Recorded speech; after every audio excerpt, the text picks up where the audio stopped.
All right, fam. Um,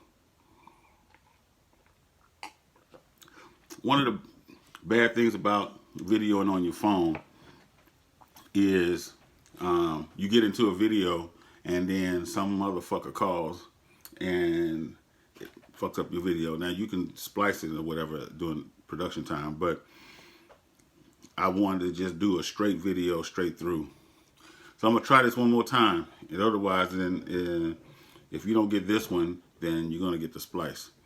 But I guess it's kind of good because I was kind of rambling a little bit on the first video, and now I kind of got an idea on what I want to talk about. So what I want to talk about is smoking herbs, and so I'm extremely prolific when it comes to my social media platform, mainly because I use my social media to promote my products. And I also use my social media platform to promote my own opinions, my own agendas, which is what I think social media is for anyway. Now, today, I want to talk about smoking herbs. Now, so anyway, so the other day I was. Let me put this out there before I do that. My my videos are not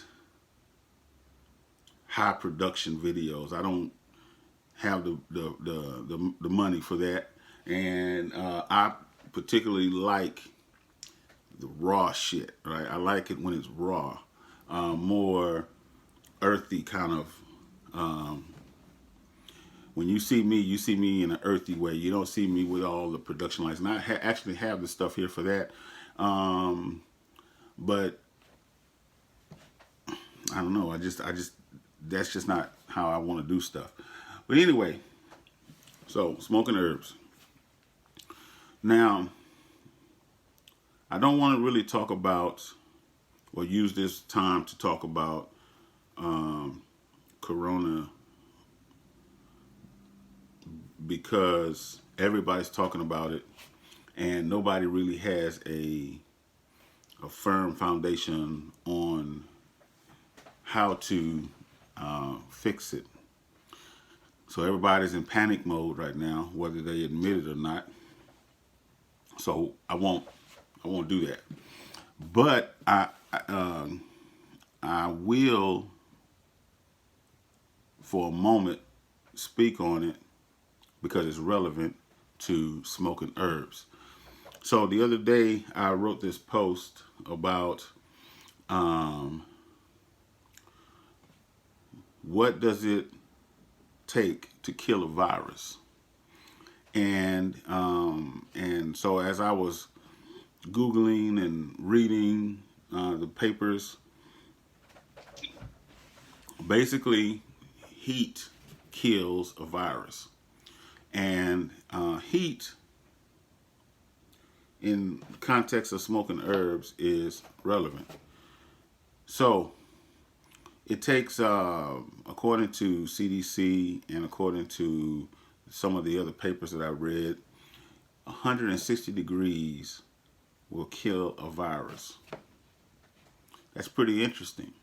To me, it's interesting that heat will kill a virus. Okay.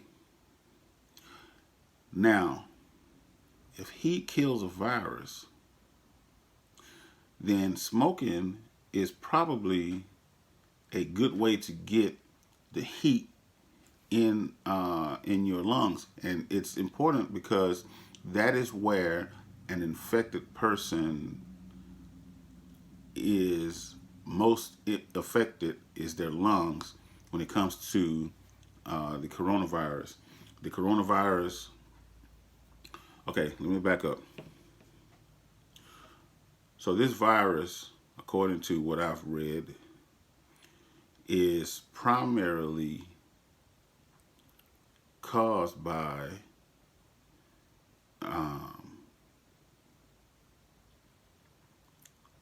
fecal matter and transmitted orally. That's crazy, right? Okay. So, I was being funny the other day, and I said something about people bragging about eating ass and creating this outbreak. But while I was being funny, I was partly being serious. But it wasn't just that. It really has a lot to do with anal sex. It has a lot to do with people not using a stricter hygiene protocol. Washing their hands right, brushing their teeth, and washing their mouth, and just being a overall clean person.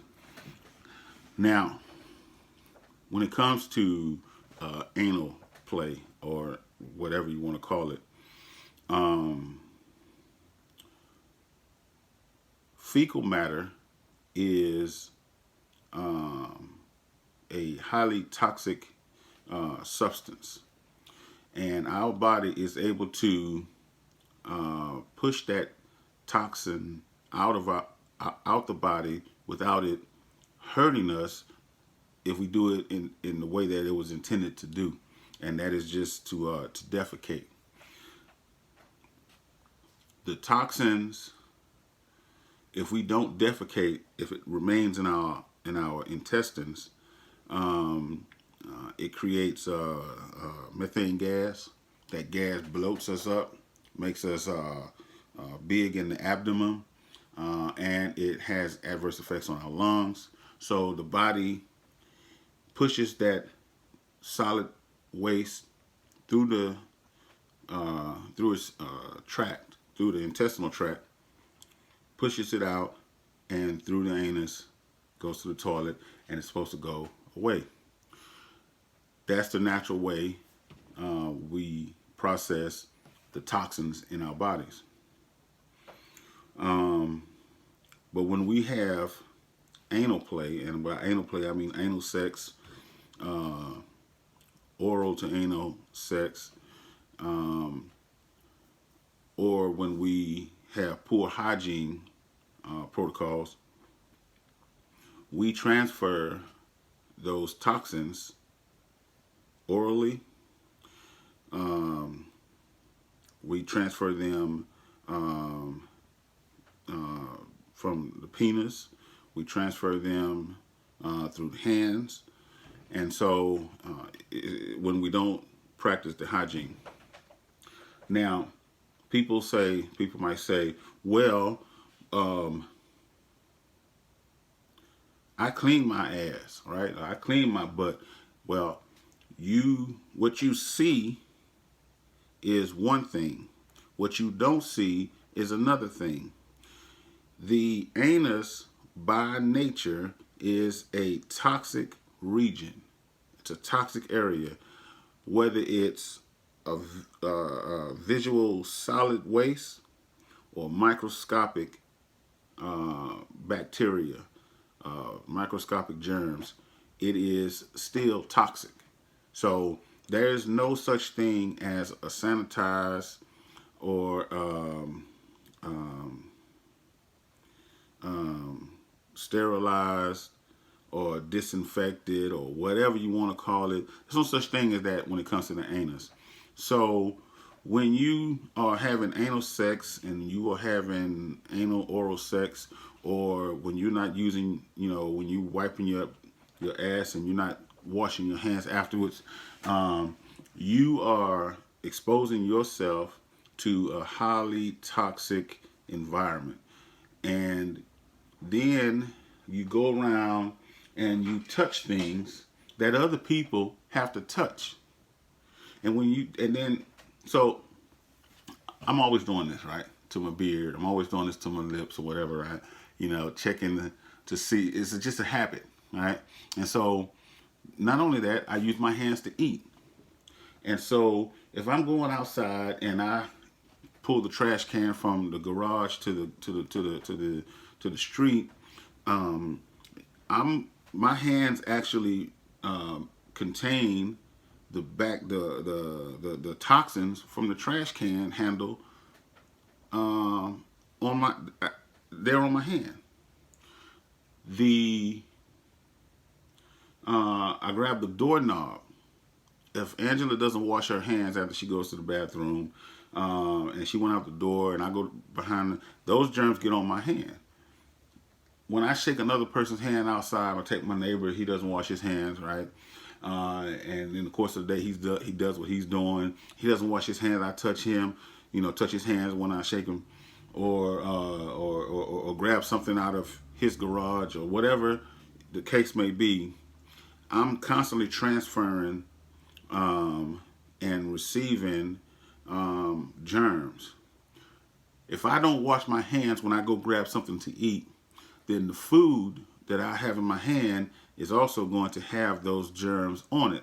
When I eat that, my body temperature, core temperature, is going to be 98.6 degrees. That's not enough to kill a virus. So the virus is going to enter into my body, and it's going to find a home.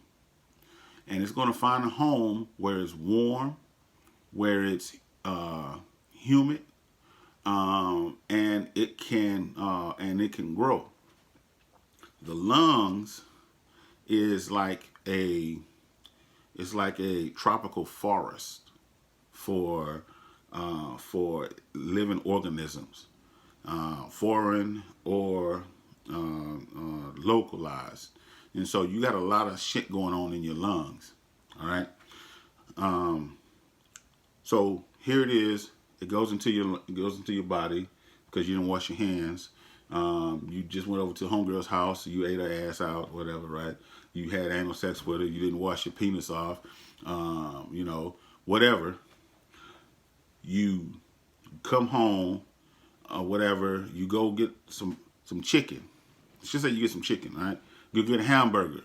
You go get something to eat. You go get some whatever it is you go get to eat. You eating with your hands, right? You chowing down. You didn't wash your hands, right? Because you don't see anything on your hands. So, because you don't see it, doesn't mean it's not there. You don't think about it, though. You eat, and here you are ingesting the very toxins that contains the germs that is going to make you sick. All right. So enough of that. Now, well, let me go back. So it takes a couple of weeks for the virus or the germ to metastasize, or basically start to grow from planting itself into your tissue. And so then it's in the tissue, and it got its home. It's setting up the furniture. It's turning on the lights and the gas and the water, and it's getting ready to procreate, right? And so it takes a couple weeks for that. Now, your lungs, right? It's like, dude, this shit ain't supposed to be in here. This ain't supposed to be here. This is a squatter, and it shouldn't be in there. And so your lungs goes trying to cough it up. By the way, that funky ass mucus is how these viruses travel primarily. That's the primary mode of travel for the virus. The virus don't just like creep along by itself. It attaches itself to mucus. That mucus moves through your body, right? Moves through your body like it's food or whatever, and it's just traveling on along through your body, right? And it sits where it needs to go, and then something will happen in your body, and then it'll move on a little bit more, whatever. And it's like it's collecting shit and crap and all this kind of stuff. And then as it sits there, those germs take up residence. The virus now isn't riding the mucus subway until it gets to the lungs. And then when it gets to the lungs, it says, this is where I need to be, right here. And it sits there. 2 weeks later, your lungs is going, dude, I got too much shit going on in here, and I need to expel it. So now you're coughing, and you have phlegm, That phlegm is really mucus. You got too much of it.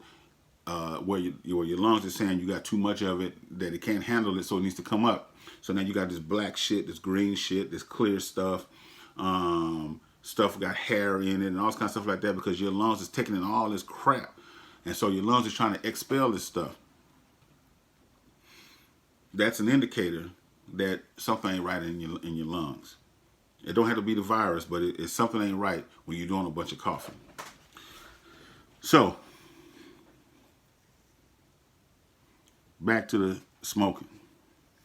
Now, everybody knows that I am a heavy mugwort user, right?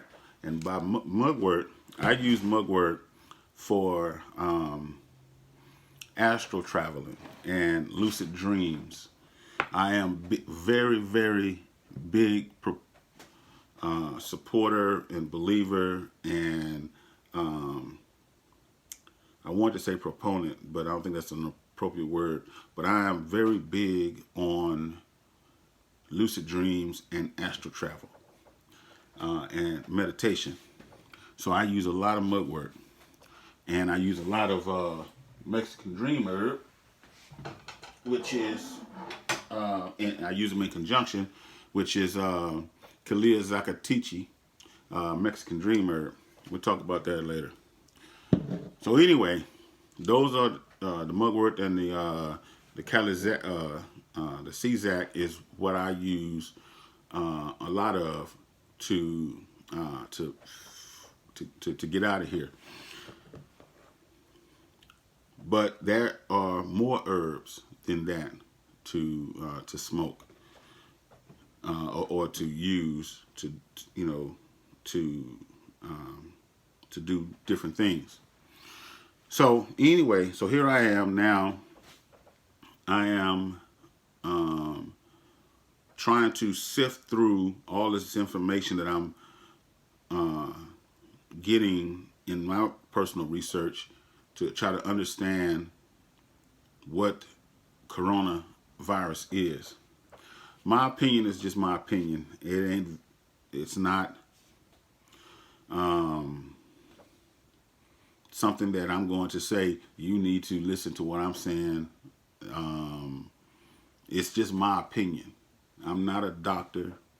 I think of myself as an herbalist, not just because I have a lot of herbs, but because I actually fucking read, and I actually understand how these things work together. And so I feel like I am an herbalist, but don't take my word for it. Do your own research. Now, one of my herbs is peppermint. All right, peppermint leaf.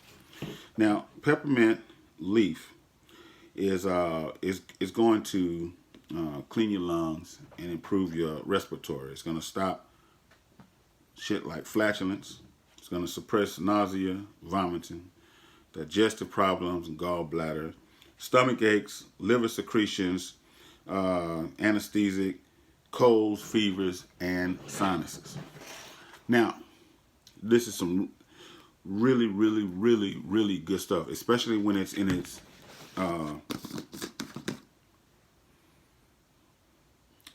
this is some strong stuff, man. I mean, when I say strong, it's not like overwhelming strong. I lift the top off. I don't have to put my nose directly under it. I can just smell it. It just comes out at you. Now, peppermint has that menthol feel to it, that cooling feel to it, right? When you smoke it or when you ingest it, and what it's doing is it's like fumigating the area, and it's and that fumigating cool feeling is basically telling everything that shouldn't be inside to get the fuck on. All right, that's basically what peppermint is doing. So when you have peppermint in your mouth and you're like, man, I like that cool feeling of peppermint, right? It's basically killing shit that shouldn't be there, and it's doing it through the vapors. It's doing it through when you put heat to it, it's going to, and it's like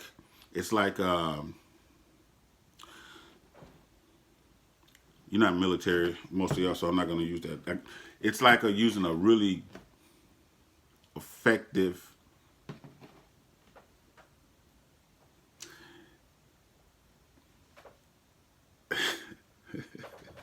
it's like using a really effective device to just clean out your system. I just say that. Now, should you use peppermint leaf by itself? No. You can, but that would be a waste. Every time I blend the herb together, I use multiple herbs, and I'm going to show you what I mean by that. Now, the peppermint is one herb that I'm going to use for, let's say I want to kill this coronavirus, right? Or I want to ensure that I'm protecting myself. And I want to, my main mode of getting it into my system is through smoke, and I'll tell you why. CDC says, and I don't know if I said it already, but CDC says that to kill a virus, you need 160 degree Fahrenheit heat. Now, when you're smoking, the fire end of the thing that you're, the apparatus that you're smoking can be up to like 1100 degrees. Of course, the smoke, you're not going to eat the fire, of course, and the smoke is not going to be 1100 degrees. As soon as the smoke comes off, it's instantly cooling down, cooling off. But it's going to go into your body at about 160, 165, up to 180 degrees into your body. All right, enough to kill or offset the growth of a virus. So in that sense, smoking is, for this case, should be the primary way that you want to deal with the coronavirus. So, but smoking the peppermint by itself, that wouldn't be efficient. Now, everybody knows that I have hemp. I have different strains of hemp. I have sour space candy. I have mixed hemp, which is 4 different strains of hemp. And by hemp, I mean CBD. I have special sauce, which is no THC, but very high in CBD. I'll explain that in a second. And then, of course, I have some more mixed, but this is the buds. And so the CBD is going to be mixed with the peppermint, with the peppermint leaf. I mixed those two together, but I'm not finished with my blend. So the other day I was talking to a sister on Facebook about Muelin.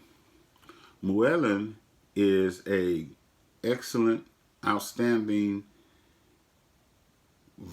herb for people who smoke tobacco. We know tobacco has nicotine in it, and nicotine has tar and all kind of other stuff in it that sits on your lungs and is as bad, or if not worse, than the damn virus itself, the coronavirus. But Muelin is one of those kind of herbs that goes into your body and it scrubs like the peppermint. The peppermint basically suffocates.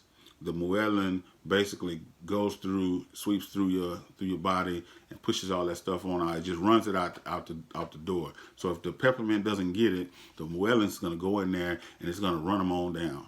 Right? It's going to run them out of there. So they work good together. Moellin is a good alternative to smoking cigarettes and cigars and nicotine products. So I'm going to take some Moellin. I'm going to take some CBD. I'm going to take some peppermint. I can mix those bad boys together, blend them up, roll them up, smoke them, smoke you a couple of them a day, and you're going to get some good buzz. You're going to get some good calm. The CBD is going to do way more in one area than what the peppermint is going to do. So basically, let's say this. So with the peppermint, you're going to fumigate. With the Moellin, you're going to chase. With the CBD, you're going to have a calm, a anti-anxiety. You're going to have pain relief. You're going to have clarity and focus. You're going to have a whole lot of other good things going on with you that are not necessarily related to the virus, but it is good for mood and just your overall well-being. So when you put those three things together, then you have yourself a powerful trifecta of things going on that's going to help you find some balance. Now, I got literally all kinds of herbs ready to go. I got nettle leaf, all right. I have lavender flower, and this lavender flower, I kind of don't like opening this lavender flower because when I open it, it's it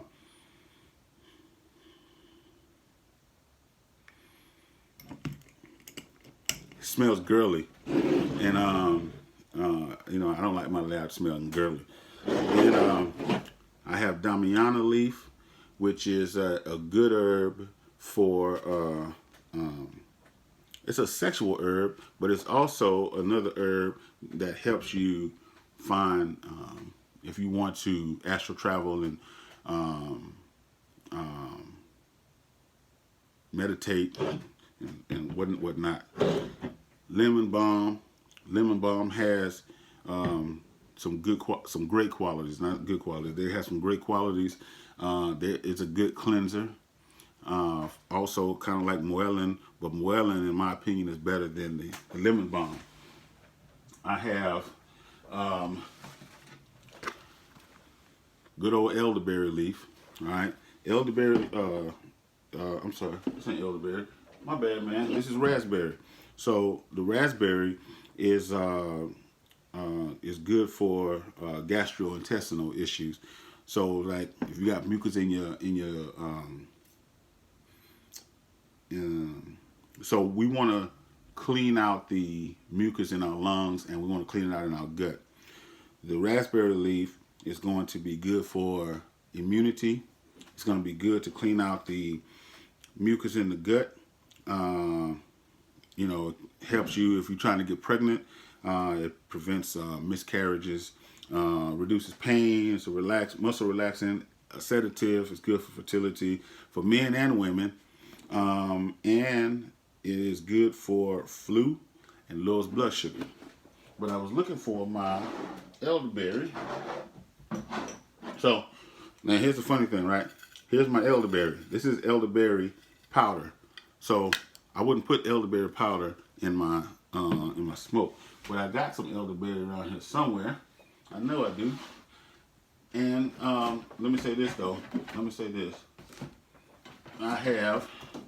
Some of y'all be like, "What, man? I can't believe you use this right here, right?" But catnip. Catnip is outstanding for relaxing. You can smoke catnip, and it's not just good for keeping your cat relaxed or whatever. It is good for human consumption. If you smoke it, you can capsulize it. You can make tea out of it. But in this case, I can blend it with Moellin and CBD, and another good one would be probably nettle leaf, probably, or chamomile flowers, right? Chamomile flowers is going to be a good nighttime smoker, right? These are flowers. I don't break them up when I put them in the thing. I kind of break them up a little bit, but I put them in the blunt first. Then I kind of smash them down a little bit. And when you smoke the chamomile with the catnip, and you smoke it with some mugwort, you're gonna be like, man, bro, I'm chill. I'm super chill. So anyway,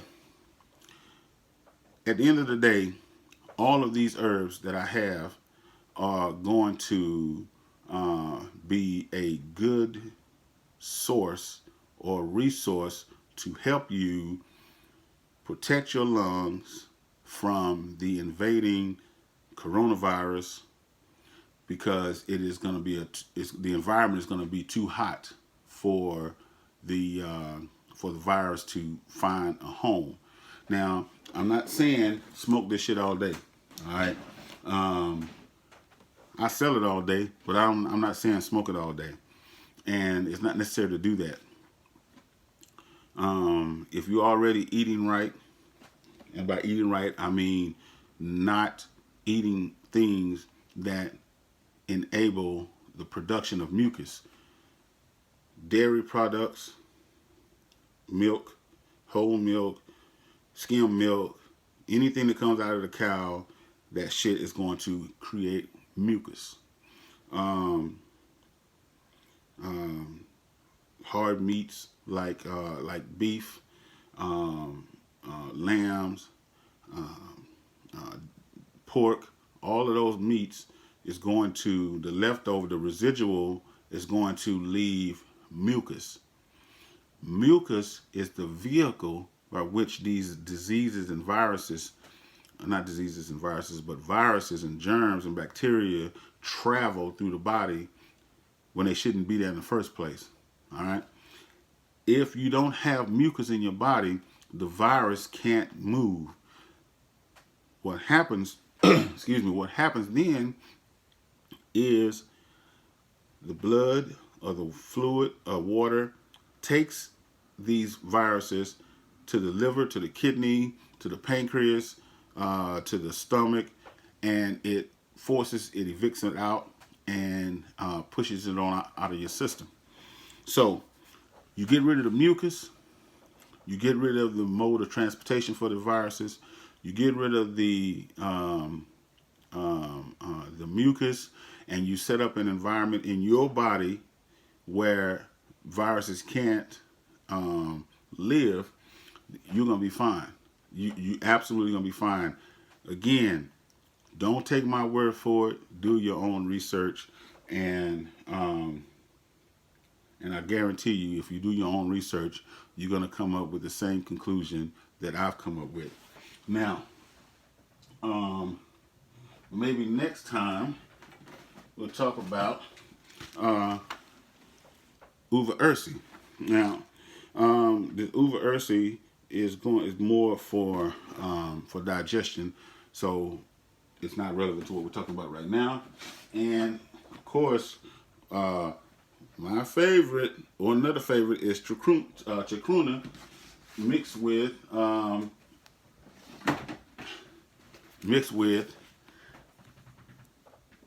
bee cappy. These two together make ayahuasca.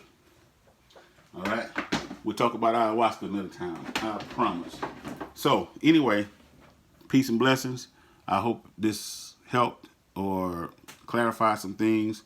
And don't come to my house talking about, I want your herbs, man, or I want your CBD, because I will bust you in the ass about my herbs. Don't do it. Come to visit. We can talk about it all day. But you better be buying something. Peace.